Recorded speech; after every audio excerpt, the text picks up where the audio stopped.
Hi guys, Samantha from Jessama Tutorials here, and today I'm going to show you how to create faux ammolite.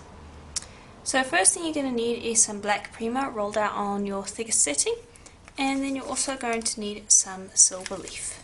So I'm just going to grab that.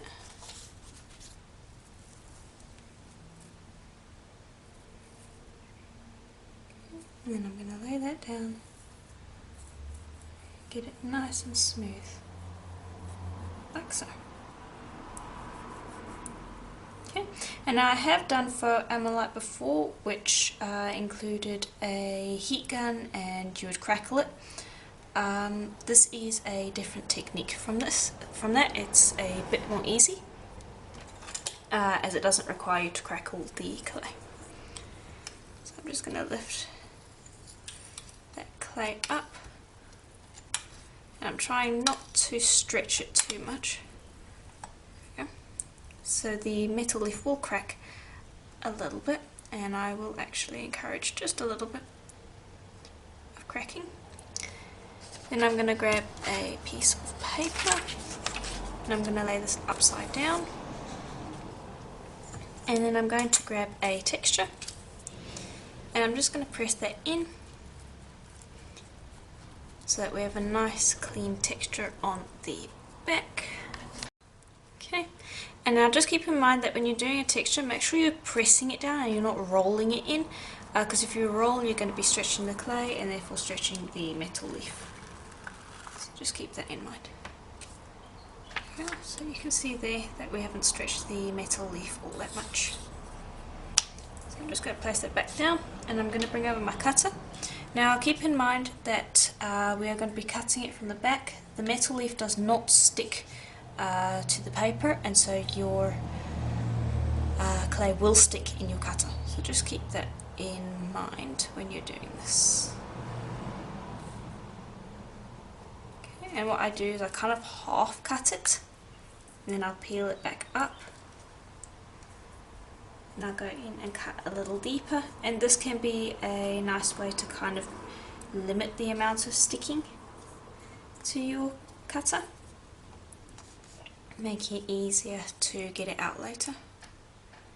Here we go. Okay, and we did have some peeling up, that's fine. Okay, and I'll just gently press that out of the cutter, and because we had that technique that I showed you just a second ago, it won't stick in the cutter anywhere near as much as it would if you'd just press straight down.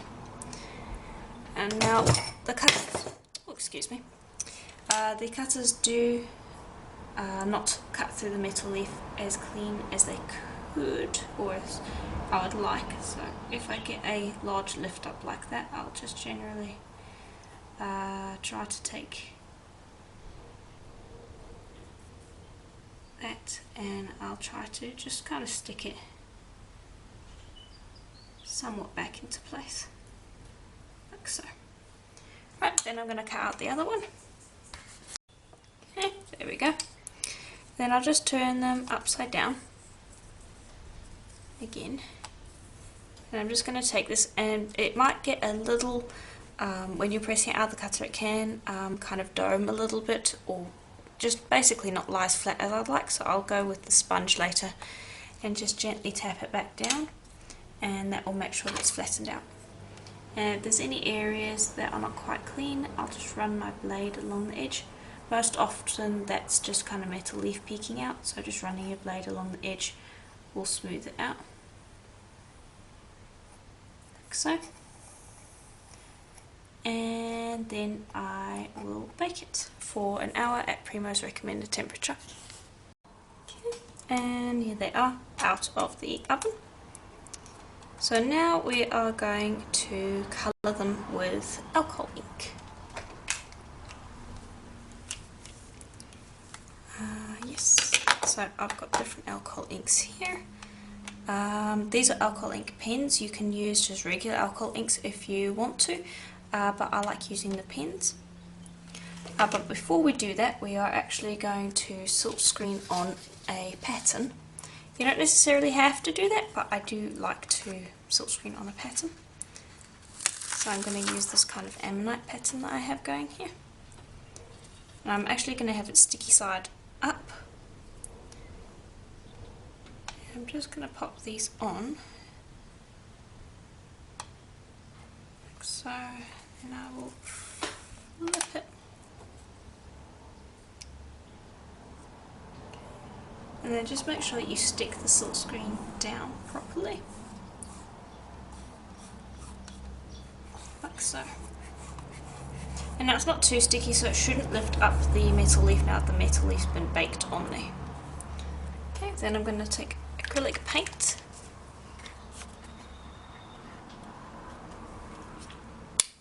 And I'm not going to pop it directly on because it will end up pooling. I'm actually going to gently tap it on, like so.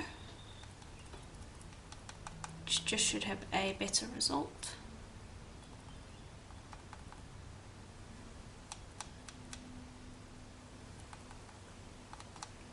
Okay. And do it for the other one, and then when they are done, then you obviously want to clean your silk screen. Okay, then we're going to lift that up gently. Okay, then you want to go put that in the wash essentially. Okay, so after you've washed it at the sink, then we're going to take our alcohol ink pens, and I'm going to start with the blue because that's my favourite colour. And I think I'm going to work on this one first. All I'm going to do is I'm going to go in there and add our colour. And because this is baked, the metal leaf shouldn't give you trouble by lifting up for the most part. Okay, that's the blue, then I'll grab the green. I'm just going to kind of have it just gently melting into the sides there. And this is why I wanted to silk screen first, because now I can actually match what I'm doing with the pattern of the screen. So I'm just going to continue messing with the colours until I'm happy with the result. I'll do the same with the other one, and then I'll show you how it looks. Basically you're going to be going from blue, green to yellow to orange, and kind of a rainbow like effect. And there we go. So now I'm just going to grab those and I'm going to pop them onto a tile, and we are going to grab some UV resin, and we are going to coat these in the resin, which really brings out the colour in them.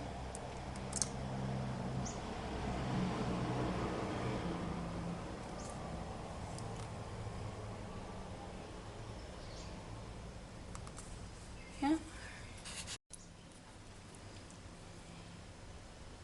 Then I'll just spread that around, and then I'll pop it into the UV light for about 15 minutes to get it to cure properly, and then we can drill it and create our earrings. Right, and here they are out of the UV light. So you can see how beautiful they look after they've come out of the UV light with that resin on them. So now we are going to drill them. So I'm just going to take the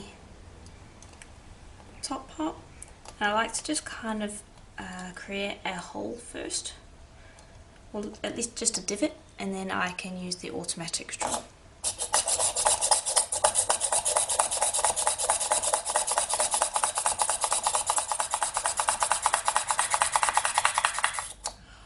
There we go. And now I always drill resin side first, because if you drill from the back up through towards the resin layer, you'll find that the resin layer ends up lifting up off the piece more often than not. So that's just a little tip there. Okay, and I'm just going through and I'm just cleaning it now. Make sure that I have a nice clean hole to use. And I will repeat on the other one. Okay, there we go. Then I'm just going to grab a jump ring for each earring. Just open that up, pop that through the hole, grab your ear wire, pop that on, close the jump ring, and there you've got your earring. Okay, and there we go. That's just about it for the tutorial. So if you enjoyed it, please do let me know in the comments below, and I will see you in the next one. Bye for now.